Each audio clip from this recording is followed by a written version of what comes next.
Happy Saturday afternoon. It's nice and peaceful and quiet in my car. Baby's sleeping, Colin just went inside his class, and this is usually when I take this hour and a half to get some work done.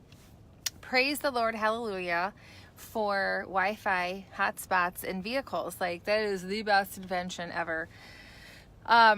So I thought that I would come on and share some information with you because I want to help you, and I want to give you some advice and maybe some understanding, like, oh, I never thought about it like that.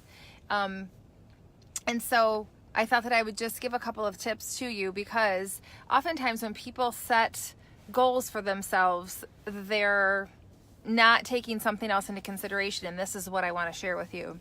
So I wrote some things down because it's not a lot of information, but I don't want to miss anything, and I can easily get sidetracked. So it's so much easier for me when I just write things down. So as you know, and I've talked about this over and over, and I'll talk about this for the rest of my life, I had gone to Georgia to get some extensive training. It was amazing. And I'm still, I don't want to say I'm overloaded, but I'm still, trying to figure it out as far as like where it all goes and where it all fits in and what I can do with all of it. One of the biggest things, within the NLP course, what does NLP stand for? So people, have asked me that, well, what is NLP? I don't really understand what that is. I started noticing or hearing about NLP probably 1.5 years, 2 years ago, and didn't really know what it was. I honestly, it was just that on my radar. I didn't think it was anything that was important or, necessary, right? And so, once I started to really understand what it was, that's when I was like, okay, this is absolutely necessary. Excuse the glare here. This is absolutely necessary, not only just for me as an individual, but for my business and for my clients, and, to continue to help affect and change lives. So NLP stands for Neuro-Linguistic Programming. So let me break that down. Neuro means neurology. Linguistic is language. And programming is just basically how the two work together. Okay, so here's an example. It's just basically communication within your mind, the subconscious and the conscious mind. I said this to one of my clients the other day. If there was a greater awareness of the subconscious mind and how much it truly does affect our life and our world, we would literally be living in a different world. There's no education or real information out there unless you're seeking this. And unless you're seeking this, there's really nobody sharing information on the subconscious mind, and that is truly what is going to help you change your life. So here's an example. So let's say you travel to a foreign country and you order a dish and you think that you are serving up steak. You think that you're ordering steak, and they end up serving you liver stew. Okay, so that is kind of an example of how your life is. So let's say, how when you're scrolling through Facebook, or when you are you just have a family member or somebody, and they're always saying, I just can't get a break. That kind of thing. And they just wonder why their life looks like the way it looks. And they're wondering why they're not achieving their goals, losing their weight, getting a better job, getting into healthier and better relationships. It's because of the lack of communication that they have going on with their conscious and their subconscious mind.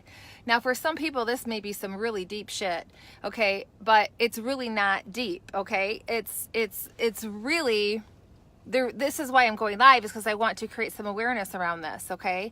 And this is why, as a coach, I think this is absolutely imperative for my client success.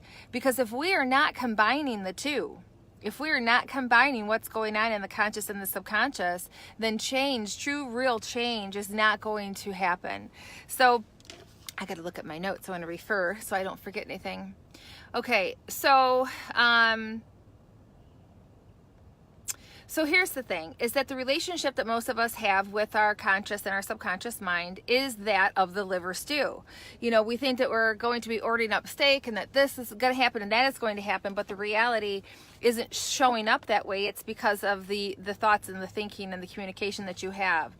So you know, change with your happiness, healthy relationships, being able to stick to something, especially when it comes to like your healthy diet and things like that. It is because of that, the two not communicating properly together. So the thing of it is that your conscious mind is the goal setter. Okay, now hear this. Make sure you hear this. If there's one thing you hear out of this live, it is this. Your conscious mind is the goal setter, but your subconscious mind is the goal getter. Okay, let me repeat that. Your conscious mind is the setter, and your subconscious mind is the getter. Okay, so it's super, super, super important. Now, if you don't have those two communicating together properly, you're going to continue to be served liver stew. Okay, and you're thinking, well, how do I know how they're communicating together? Well, it's as simple as this. Focus on what you want. Period. Focus on what you want. And stop focusing on what you don't or what you don't have. Okay, now somebody might say, well, that's manifesting. Okay, let's call it manifesting. Whatever it is that you would like to call it. Whatever it is that you feel resonates with you. Kind of like some people don't feel comfortable saying the word universe, but they like to say the word God. Whatever or they might like highest power or higher power better. Whatever resonates with you, whatever language, again, speaks to you, okay? So my biggest advice to you is this. Focus on what you want and stop focusing on what you don't have or, you know, the lack of, or I'm broke or I'm sick or I'm this or I'm that, because when you focus on that stuff, you are really making the decision to have that. Okay, so for example, in the NLP course, and it's interesting how bits and pieces, you know, come out as you know, it's been almost 2 weeks that I've been back now. But one of the most interesting things that I had learned, or that was discussed there, and it truly is amazing. We truly do make the choice. So to have our life the way that it is. So if we are, you know, some people, this might piss some people off really bad, but not trying to be that person, but just making awareness of this. People make choices when they get sick. That is a choice that has been made. Okay. And people say, what are you talking about? People don't choose to get sick. Yeah, they do. They do. Okay. Sure. Will you get a virus or something just from what have you? Sure, that happens.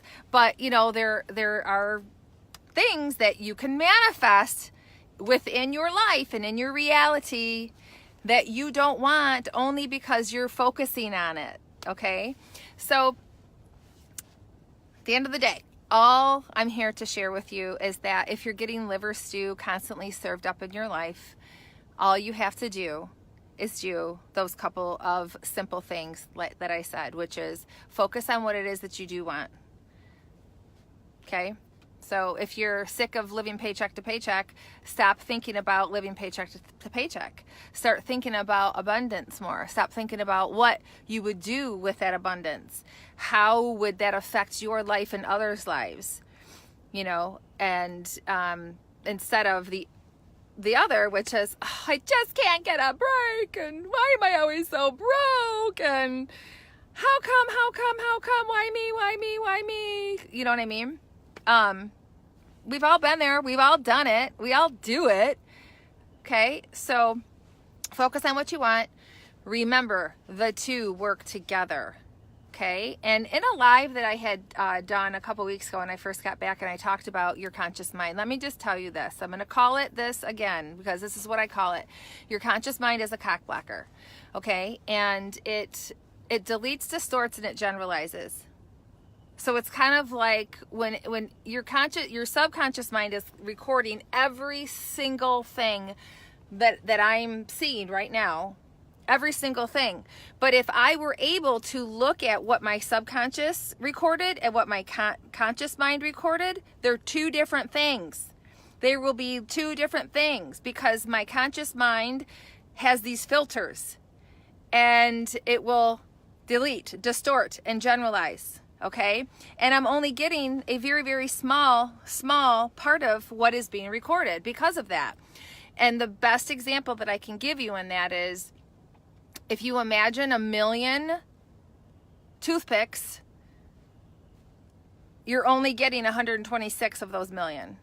Okay? So just convert that in the meeting, what I'm talking about of the conscious versus subconscious. So isn't that amazing? So you're getting very little of actually what you are really truly seeing, like what I'm seeing right now. It's just pretty amazing. So my advice to you, my friend, focus on what you want. Period. End of story. Do you want to call it manifesting? Sure. Whatever it is, you know, like I like to use that word because it feels good. You know, like I'll say to Paul, oh my God, we totally manifested that. And he'll look at me and be like, okay, whatever, because that doesn't resonate with him. You know, to him, he's like, whatever, cuckoo, bajuku, okay, manifester, whatever. But that word feels good to me. You know what I mean? So like, oh my God, we manifested that. Or, okay, I'm going to totally manifest that. You know, I'll say like these certain things. Or, you know, can you manifest being thin? Sure. Absolutely. You just have to believe that you can be. You have to see yourself as that. You have to believe that. And so like that's my job as the coach. That's where my coaching comes in oftentimes. It's not just about, you know, hey, eat this and eat that. We're digging into those seeds. And we're kind of taking some of those seeds out and chucking them, and we're planting new seeds in and we're watering, you know. So it's very, very interesting, fascinating stuff. And I just wanted to bring awareness to the power of your subconscious and that you have absolute control of it. And if you're tired of liver stew and you want a filet mignon, then just make that small shift and you will start to notice some changes. Okay? Have a wonderful day. It's already 12:30 and I only have an hour left of work that I have to get done. It's like, it's not that I'm not mapping my time out properly. It's just, holy Pete, I've got so much that I am digging into and need and want to get done. And so I'm taking every moment that I possibly can. So have a wonderful, wonderful day. Comment below what you found the most interesting. I would really like to understand what you heard and what you found fascinating. And if you have any questions, you let me know as well. Okay? So have a great day. We'll talk soon. Bye.